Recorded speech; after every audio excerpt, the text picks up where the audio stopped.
उसमें सामूहिकता भी, संकल्प भी और शहीदों के प्रति श्रद्धा भी अभिव्यक्त होती है।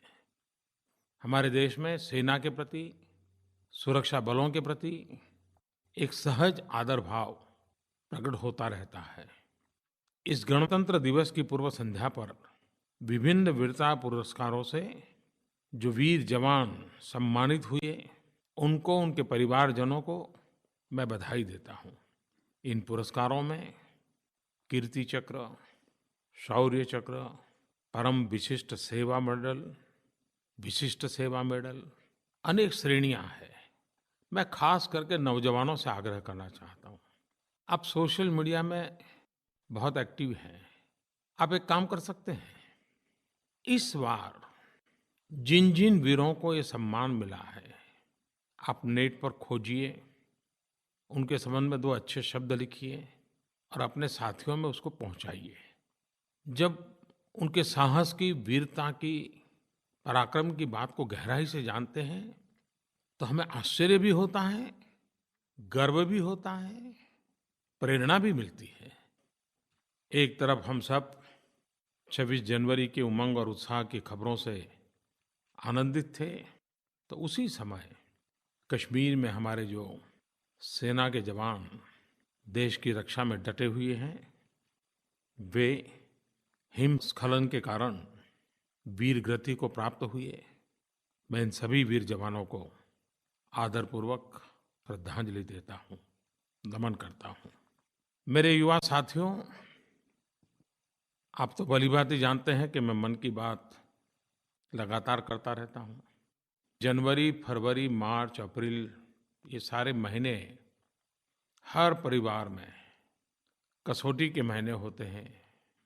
घर में 1-2 बच्चों की एग्ज़ाम होती हैं, लेकिन पूरा परिवार एग्ज़ाम के बोझ में दबा हुआ होता है। तो मेरा मन कर गया कि ये सही समय है कि मैं विद्यार्थी दोस्तों से बातें करूं, उनके अभिभावकों से बातें करूं, उनके शिक्षकों से बातें करूं, क्योंकि कई वर्षों से मैं जहाँ गया, जिसे मिला, परीक्षा एक बहुत बड़ा परेशानी का कारण नज़र आया। परिवार परेशान, विद्यार्थी परेशान, शिक्षक परेशान।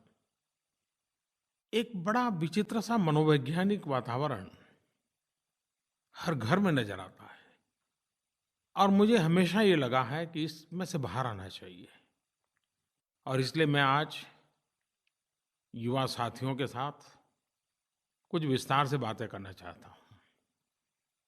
जब ये विषय मैंने घोषित किया तो अनेक शिक्षकों ने, अभिभावकों ने, विद्यार्थियों ने मुझे मैसेज भेजे, सवाल भेजे, सुझाव भेजे, पीड़ा भी व्यक्त की, परेशानियों का भी जिक्र किया। और उसको देखने के बाद जो मेरे मन में विचार आए, वो मैं आज आपके साथ साझा करना चाहता हूँ। मुझे एक टेलीफ़ोन संदेश मिला सृष्टि का। आप भी सुनिए, सृष्टि क्या कह रही है। सर, मैं आपसे इतना कहना चाहती हूँ कि एग्ज़ाम्स के टाइम पे अक्सर ऐसा होता है कि हमारे घर में, आस-पड़ोस में, हमारी सोसाइटी में बहुत ही खौफ़नाक और डरावना माहौल बन जाता है। इस वज़ह से स्टूडेंट्स इंस्पिरेशन तो कम लेकिन डाउन बहुत हो जाते हैं। तो मैं आपसे इतना पूछना चाहती हूँ कि क्या ये माहौल खुशनुमा नहीं हो सकता? खैर, सवाल तो सृष्टि ने पूछा है, लेकिन ये सवाल आप सबके मन में होगा। परीक्षा अपने आप में एक खुशी का अवसर होना चाहिए। साल भर मेहनत की है, अब बताने का अवसर आया है। ऐसा उमंग उत्साह का ये पर्व होना चाहिए। बहुत कम लोग हैं जिनके लिए एग्ज़ाम एक प्लेज़र होती है। ज़्यादातर लोगों के लिए एग्ज़ाम एक प्रेशर होती है। निर्णय आपको करना है कि इसे आप प्लेज़र मानेंगे कि प्रेशर मानेंगे। जो प्लेज़र मानेगा वो पाएगा, जो प्रेशर मानेगा वो पछताएगा। और इसलिए मेरा मत है कि परीक्षा एक उत्सव है। परीक्षा को ऐसे लीजिए जैसे मानो एक त्योहार है और जब त्योहार होता है, जब उत्सव होता है, तो हमारे भीतर जो सबसे बेस्ट होता है, वही बाहर निकल कर के आता है। समाज की भी ताकत की अनुभूति उत्सव के समय होती है। जो उत्तम से उत्तम है, वो प्रकट होता है। सामान्य रूप से हमको लगता है कि हम लोग कितने इनडिसिप्लिन हैं। लेकिन जब 40-45 दिन चलने वाले कुंभ के मेलों की व्यवस्था देखें तो पता चलता है कि ये मेकशिफ्ट अरेंजमेंट और क्या डिसिप्लिन है लोगों में। ये उत्सव की ताकत है। एग्जाम में भी पूरे परिवार में, मित्रों के बीच, आस पड़ोस के बीच एक उत्सव का माहौल बनना चाहिए। आप देखिए, ये प्रेशर प्लेजर में कन्वर्ट हो जाएगा।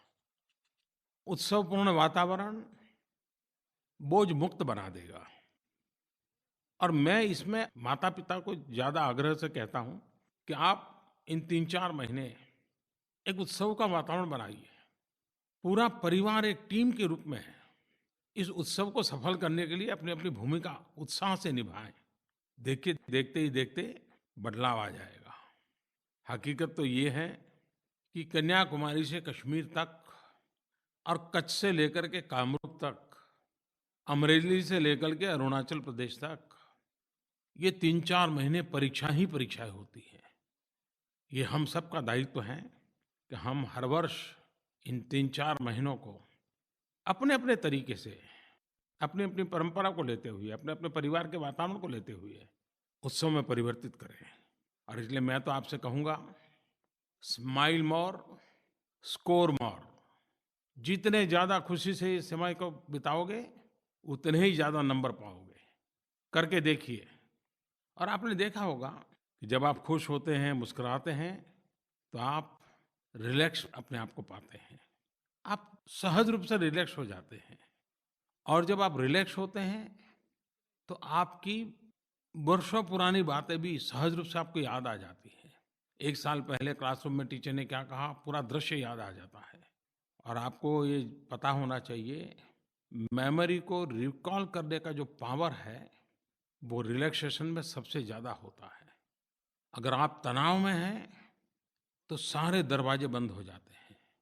बाहर का अंदर नहीं जाता, अंदर का बाहर नहीं आता है। विचार प्रक्रिया में एक ठहराव आ जाता है, वो अपने आप में एक बोझ बन जाता है। एग्ज़ाम में भी आपने देखा होगा, आपको सब याद आता है। किताब याद आती है, चैप्टर याद आता है, पेज नंबर याद आता है, पेज में ऊपर की तरफ लिखा है कि नीचे की तरफ, वो भी याद आता है, लेकिन वो पर्टिकुलर शब्द याद नहीं आता है। लेकिन जैसे ही एग्ज़ाम देकर के बाहर निकलते हो और थोड़ा-सा कमरे के बाहर आए, अचानक आपको याद आ जाता है, हाँ यार, ये शब्द था। अंदर क्यों याद नहीं आया? प्रेशर था। बाहर कैसे याद आया? आप ही तो थे, किसी ने बताया तो नहीं था। लेकिन जो अंदर था, वो तुरंत बाहर आ गया। और बाहर इसलिए आया क्योंकि आप रिलैक्स हो गए। और इसलिए मेमोरी रिकॉल करने की सबसे बड़ी अगर कोई औषधि है, तो वो रिलैक्सेशन है। और ये मैं अपने स्वानुभव से कहता हूँ कि अगर प्रेशर है, तो अपनी चीज़ें हम भूल जाते हैं। और रिलैक्स हैं, तो कभी हम कल्पना नहीं कर सकते, अचानक ऐसी-ऐसी चीज़ें याद आ जाती हैं, वो बहुत काम आ जाती हैं। और ऐसा नहीं है कि आपके पास नॉलेज नहीं है, ऐसा नहीं कि आपके पास इन्फॉर्मेशन नहीं है, ऐसा नहीं कि आपने मेहनत नहीं की है। लेकिन जब टेंशन होता है, तब आपका नॉलेज, आपका ज्ञान, आपकी जानकारी नीचे दब जाती है और आपका टेंशन उस पर सवार हो जाता है। और इसलिए आवश्यक है, a happy mind is the secret for a good marksheet. कभी-कभी ये भी लगता है कि हम प्रॉपर पर्सपेक्टिव में इस परीक्षा को देख नहीं पाते हैं। ऐसा लगता है कि वो जीवन-मरण का जैसे सवाल है।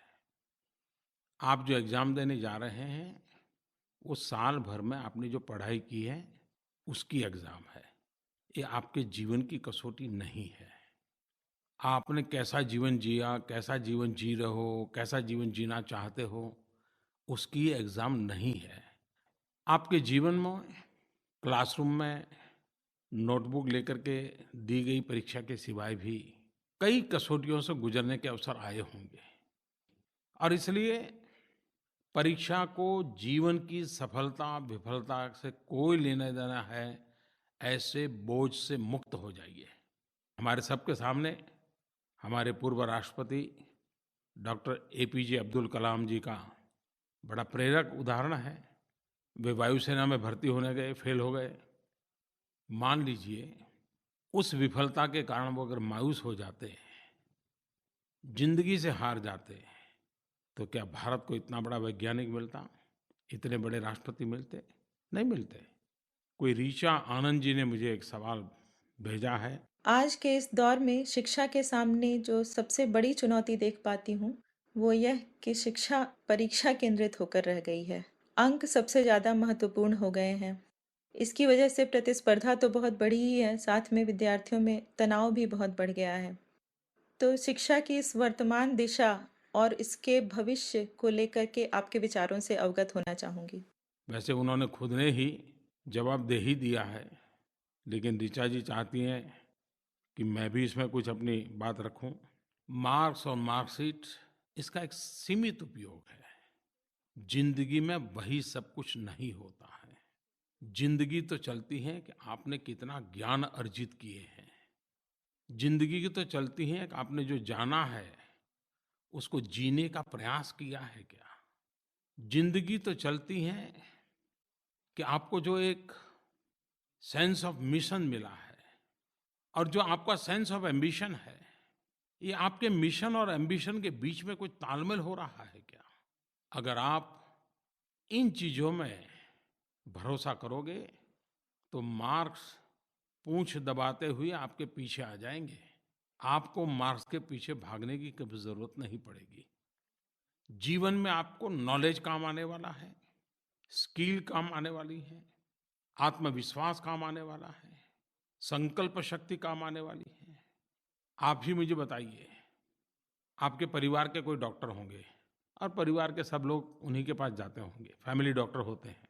आप में से कोई ऐसा नहीं होगा जिसने अपने फैमिली डॉक्टर को कभी वो कितने नंबर से पास हुआ था पूछा होगा। किसी ने नहीं पूछा होगा। बस आपको लगा कि भाई डॉक्टर के नाते अच्छे हैं, आप लोगों को लाभ हो रहा है, आप उसकी सेवाएं लेना शुरू किए। आप कोई बड़ा सा बड़ा केस लड़ने के लिए किसी वकील के पास जाते हैं, तो क्या उस वकील की मार्कशीट देखते हैं क्या? आप उसके अनुभव को, उसके ज्ञान को, उसकी सफलता की यात्रा को देखते हैं। और इसलिए ये जो अंक का बोझ है, वो भी कभी-कभी हमें सही दिशा में जाने से रोक देता है। लेकिन इसका मतलब ये नहीं कि मैं ये कहूँ कि बस पढ़ना ही नहीं है। अपनी कसौटी के लिए उसका उपयोग ज़रूर है। मैं कल था, आज कहाँ हूँ, वो जानने के लिए ज़रूरी है। कभी-कभार ये भी होता है, और अगर बारीकी से आप अपने स्वयं के जीवन को देखोगे तो ध्यान में आएगा कि अगर अंक के पीछे पड़ गए तो आप शॉर्टेस्ट रास्ते खोजोगे, सिलेक्टेड चीज़ों को ही पकड़ोगे और उस पर फोकस करोगे। लेकिन आपने जिन चीज़ों पर हाथ लगाया था उसके बाहर की कोई चीज़ आ गई, आपने जो सवाल तैयार किए थे उससे बाहर का सवाल आ गया, तो आप एकदम से नीचे आ जाएंगे। अगर आप ज्ञान को केंद्र में रखते हैं तो बहुत चीज़ों को अपने में समेटने का प्रयास करते हो। लेकिन अंक पर फोकस करते हो, मार्क्स पर फोकस करते हो, तो आप धीरे-धीरे अपने आप को सिकुड़ते जाते हो और एक निश्चित एरिया तक अपने आप को सीमित करके सिर्फ मार्क्स पाने के लिए। तो हो सकता है कि एग्ज़ाम में होनहार बनने के बावजूद भी जीवन में कभी-कभी विफल हो जाते हैं। ऋचा जी ने एक बात ये भी कही है, प्रतिस्पर्धा। ये एक बहुत बड़ा मनोवैज्ञानिक लड़ाई है। सचमुच में जीवन को आगे बढ़ाने के लिए प्रतिस्पर्धा काम नहीं आती है। जीवन को आगे बढ़ाने के लिए अनुस्पर्धा काम आती है। और जब हम अनुस्पर्धा मैं कहता हूं कि उसका मतलब है स्वयं से स्पर्धा करना। बीते हुए कल से आने वाली कल बेहतर कैसे हो, बीते हुए परिणाम से आने वाला अवसर अधिक बेहतर कैसे हो। अक्सर आपने खेल जगत में देखा होगा, क्योंकि उसमें तुरंत समझ आता है, इसलिए मैं खेल जगत का उदाहरण देता हूँ। ज़्यादातर सफल खिलाड़ियों के जीवन की एक विशेषता है कि वो अनुस्पर्धा करते हैं। अगर हम श्रीमान सचिन तेंदुलकर जी का ही उदाहरण ले लें, 20 साल लगातार अपने ही रिकॉर्ड तोड़ते जाना, खुद को ही हर बार पराजित करना और आगे बढ़ना, बड़ी अद्भुत जीवन यात्रा है उनकी। क्योंकि उन्होंने प्रतिस्पर्धा से ज़्यादा अनुस्पर्धा का रास्ता अपनाया। जीवन के हर क्षेत्र में दोस्तों। और जब आप एग्ज़ाम देने जा रहे हैं तब पहले अगर 2 घंटे पढ़ पाते थे शांति से, वो 3 घंटे कर पाते हो क्या? पहले जितने बजे सुबह उठना तय करते थे, देर हो जाती थी, क्या आप समय पर उठ पाते हो क्या? पहले परीक्षा के टेंशन में नींद नहीं आती थी, अब नींद आती है क्या? खुद को ही आप कसौटी पर कस लीजिए और आपको ध्यान में आएगा, प्रतिस्पर्धा में पराजय हताशा, निराशा और ईर्ष्या को जन्म देता है, लेकिन अनुस्पर्धा आत्ममंथन, आत्मचिंतन का कारण बनती है, संकल्प शक्ति को दृढ़ बनाती है। और जब खुद को पराजित करते हैं तो और अधिक आगे बढ़ने का उत्साह अपने आप पैदा होता है। बाहर से कोई एक्स्ट्रा एनर्जी की जरूरत नहीं पड़ती है, भीतर से ही वो ऊर्जा अपने आप पैदा होती है। अगर सरल भाषा में मुझे कहना है तो मैं कहूँगा, जब आप किसी से प्रतिस्पर्धा करते हैं तो 3 संभावनाएं मोटी-मोटी नजर आती हैं। एक, आप उससे बहुत बेहतर हैं। दूसरा, आप उससे बहुत खराब हैं, या आप उसके बराबर के हैं। अगर आप बेहतर हैं तो बेपरवाह हो जाएंगे, अति विश्वास से भर जाएंगे। अगर आप उसके मुकाबले खराब करते हैं तो आप दुखी और निराश हो जाएंगे, ईर्ष्या से भर जाएंगे, जो ईर्ष्या आपको अपने आप को खाती जाएगी। और अगर बराबरी के हैं तो सुधार की आवश्यकता आप कभी महसूस ही नहीं करोगे। जैसी गाड़ी चलती है चलते रहोगे। तो मेरा आपसे आग्रह है अनुस्पर्धा का, खुद से स्पर्धा करने का। पहले क्या किया था, उससे आगे कैसे करूँगा, अच्छा कैसे करूँगा, बस इसी पर ध्यान केंद्रित कीजिए। आप देखिए, आपको बहुत परिवर्तन महसूस होगा। श्रीमान एस सुंदर जी ने अभिभावकों की भूमिका के संबंध में अपनी भावना व्यक्त की है। उनका कहना है कि परीक्षा में अभिभावकों की भूमिका बहुत ही महत्वपूर्ण होती है। और उन्होंने आगे लिखा है, मेरी माँ पढ़ी लिखी नहीं थी, फिर भी वह मेरे पास बैठा करती थी और मुझसे गणित के सवाल हल करने के लिए कहती थी। वह उत्तर मिलाती और इस तरह से वो मेरी मदद करती थी, गलतियाँ ठीक करती थी। मेरी माँ ने 10वीं की परीक्षा पास नहीं की, लेकिन बिना उनके सहयोग के मेरे लिए सीबीएसई की एग्ज़ाम पास करना नामुमकिन था। सुंदर जी, आपकी बात सही है।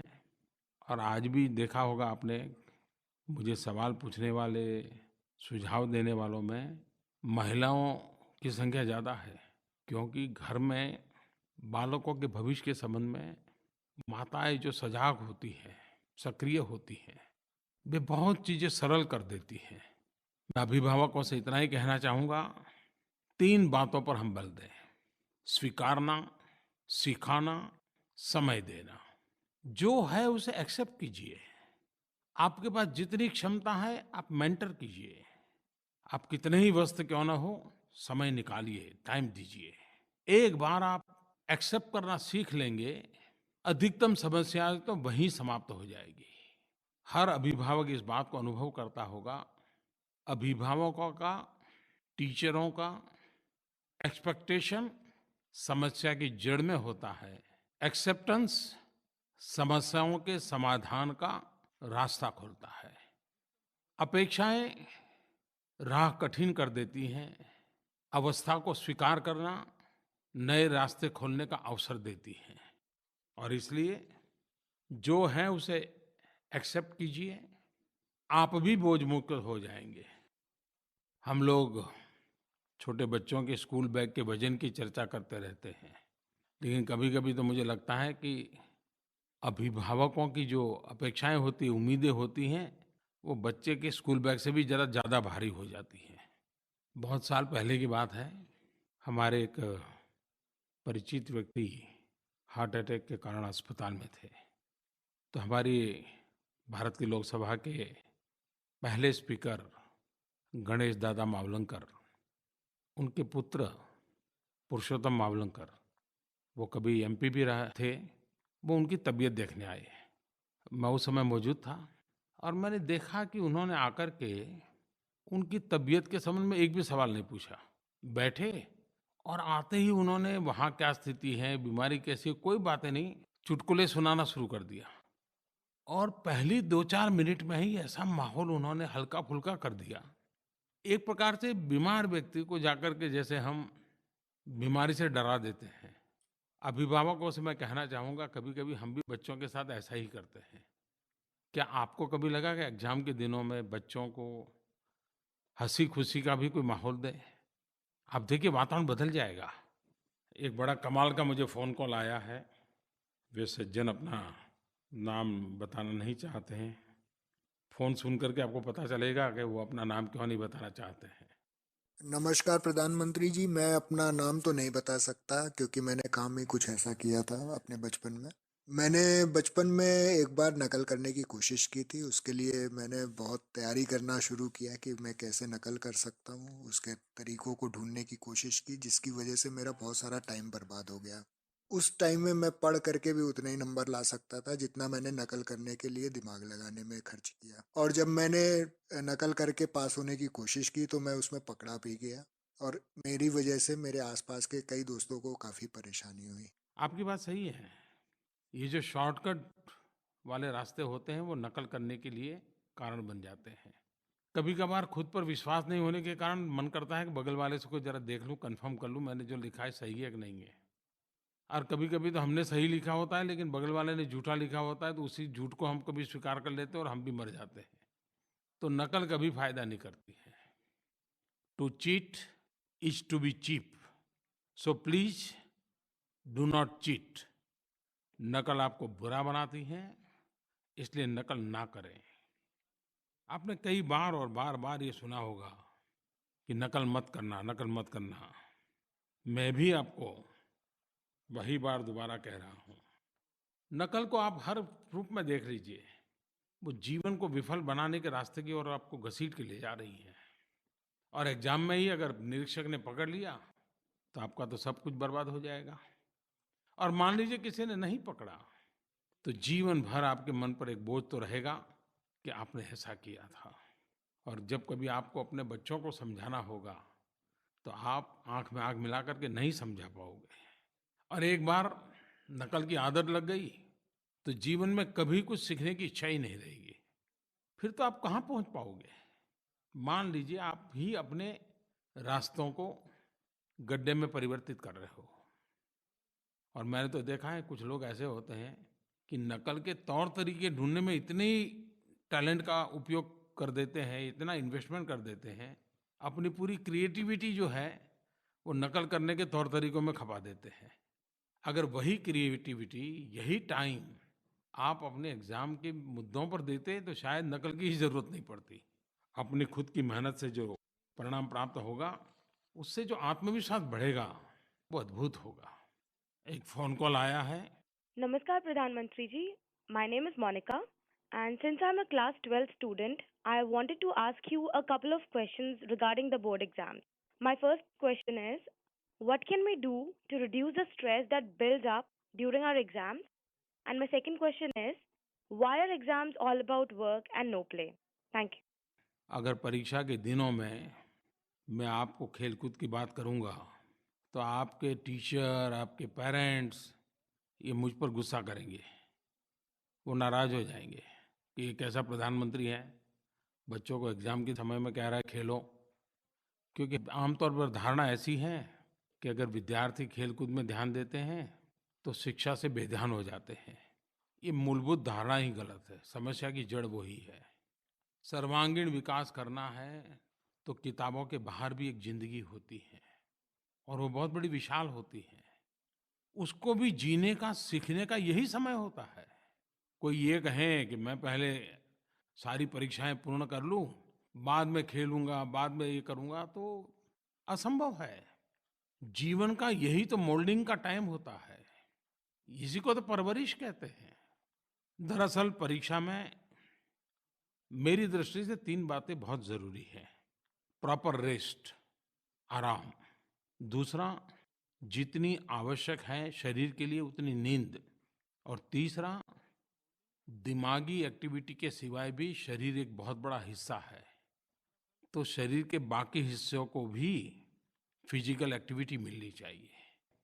क्या कभी सोचा है कि जब इतना सारा सामने हो तो 2 पल बाहर निकल के ज़रा आसमान में देखें, ज़रा पेड़-पौधों की तरफ देखें, थोड़ा-सा मन को हल्का करें। आप देख लिए, एक ताज़गी के साथ फिर से आप अपने कमरे में अपनी किताबों के बीच आएँगे।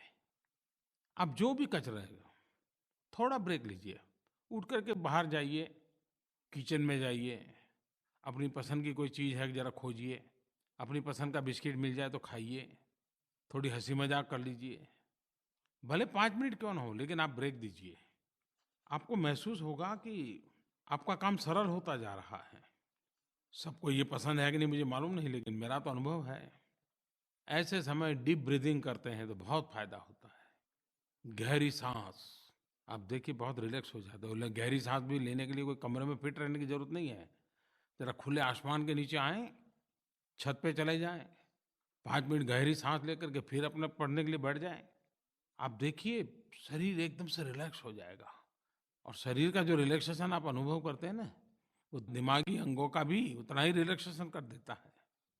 कुछ लोगों को लगता है रात को देर-देर जागेंगे, ज़्यादा-ज़्यादा पढ़ेंगे। जी नहीं, शरीर को जितनी नींद की आवश्यकता है वो अवश्य लीजिए। उससे आपका पढ़ने का समय बर्बाद नहीं होगा, वो पढ़ने की ताकत में इज़ाफ़ा करेगा। आपका कॉन्सन्ट्रेशन बढ़ेगा, आपके ताज़गी आएगी, फ्रेशनेस होगा। आपकी एफिशिएंसी में ओवरऑल बहुत बड़ी बढ़ोतरी होगी। मैं जब चुनाव में सभाएँ करता हूँ, तो कभी-कभी मेरी आवाज़ बैठ जाती है। तो मुझे एक लोक गायक मिलने आए। उन्होंने मुझे आकर के पूछा, "आप कितने घंटे सोते हैं?" मैंने कहा, "क्यों भाई? आप डॉक्टर हैं क्या?" "नहीं, नहीं," बोले, "ये आपका आवाज़ जो चुनाव के समय भाषण करते-करते खराब हो जाता है, उसका इसके साथ संबंध है। आप पूरी नींद लेंगे तभी आपके वोकल कॉर्ड को पूरा रेस्ट मिलेगा।" अब मैंने नींद को और मेरे भाषण को और मेरी आवाज़ को कभी सोचा ही नहीं था। उन्होंने मुझे एक जड़ी-बूटी दे दी। तो सच में जो हम इन चीज़ों का महत्व समझें, आप देखिए आपको फ़ायदा होगा। लेकिन इसका मतलब ये नहीं कि बस सोते ही रहें, लेकिन कुछ कहेंगे प्रधानमंत्री जी ने कह दिया है अब बस जागने की ज़रूरत नहीं, सोते रहना है। तो ऐसा मत करना, वरना आपके परिवार के लोग मेरे से नाराज़ हो जाएँगे।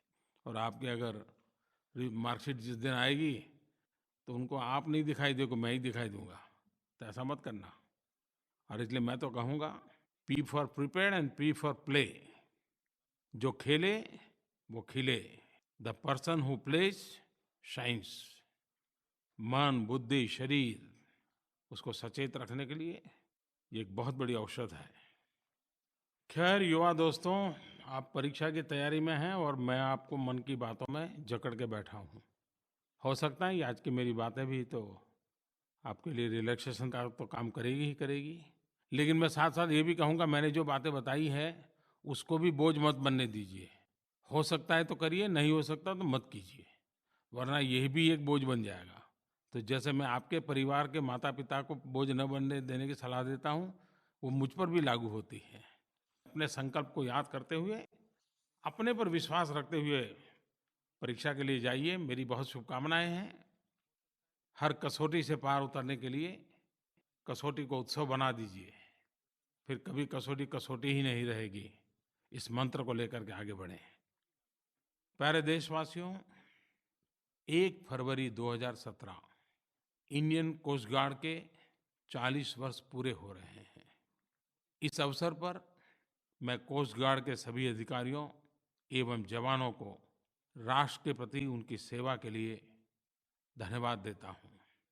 यह गर्व की बात है कि कोस्ट गार्ड देश में निर्मित अपने सभी 126 शिप्स और 62 एयरक्राफ्ट्स के साथ विश्व के 4 सबसे बड़े कोस्ट गार्ड के बीच अपना स्थान बनाए हुए है। कोस्ट गार्ड का मंत्र है वयम रक्षाम। अपने इस आदर्श वाक्य को चरितार्थ करते हुए देश की समुद्री सीमाओं और समुद्री परिवेश को सुरक्षित करने के लिए कोस्ट गार्ड के जवान प्रतिकूल परिस्थितियों में भी दिन-रात तत्पर रहते हैं। पिछले वर्ष कोस्ट गार्ड के लोगों ने अपनी जिम्मेवारियों के साथ-साथ हमारे देश के समुद्री तट को स्वच्छ बनाने का बड़ा अभियान उठाया था और हज़ारों लोग इसमें शरीक हुए थे। कोस्टल सिक्योरिटी के साथ-साथ कोस्टल क्लीननेस इसकी भी चिंता की उन्होंने। वे सचमुच में बधाई के पात्र हैं और बहुत कम लोगों को मालूम होगा कि हमारे देश में कोस्ट गार्ड में सिर्फ़ पुरुष नहीं हैं, महिलाएँ भी कंधे से कंधा मिलाकर समान रूप से अपनी ज़िम्मेवारियाँ निभा रही हैं और सफलतापूर्वक निभा रही हैं। कोस्ट गार्ड की हमारी महिला अफ़सर पायलट हो, ऑब्जर्वर्स के रूप में काम हो, इतना ही नहीं, होवरक्राफ्ट की कमान भी सँभालती हैं।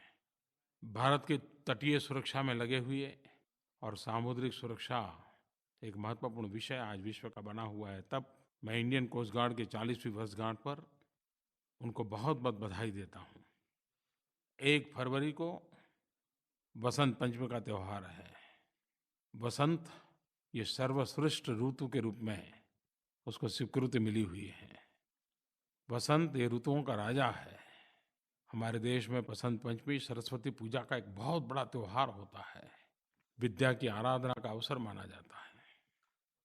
इतना ही नहीं, वीरों के लिए प्रेरणा का भी पर्व होता है।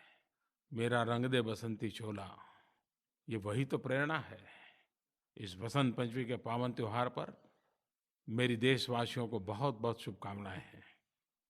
मेरे प्यारे देशवासियों, मन की बात में आकाशवाणी भी अपनी कल्पकता के साथ हमेशा नए रंग रूप भरता रहता है। पिछले महीने से उन्होंने मेरी मन की बात पूर्ण होने के तुरंत बाद प्रादेशिक भाषाओं में मन की बात सुनाना शुरू किया है। इसको व्यापक स्वीकृति मिली है। दूर-दूर से लोग चिट्ठियाँ लिख रहे हैं। मैं आकाशवाणी को उनकी इस स्वयं प्रेरणा से किए गए काम के लिए बहुत-बहुत अभिनंदन करता हूँ। देशवासियों, मैं आपका भी बहुत अभिनंदन करता हूँ। मन की बात मुझे आपसे जुड़ने का एक बहुत बड़ा अवसर देती है। बहुत-बहुत शुभकामनाएँ। धन्यवाद।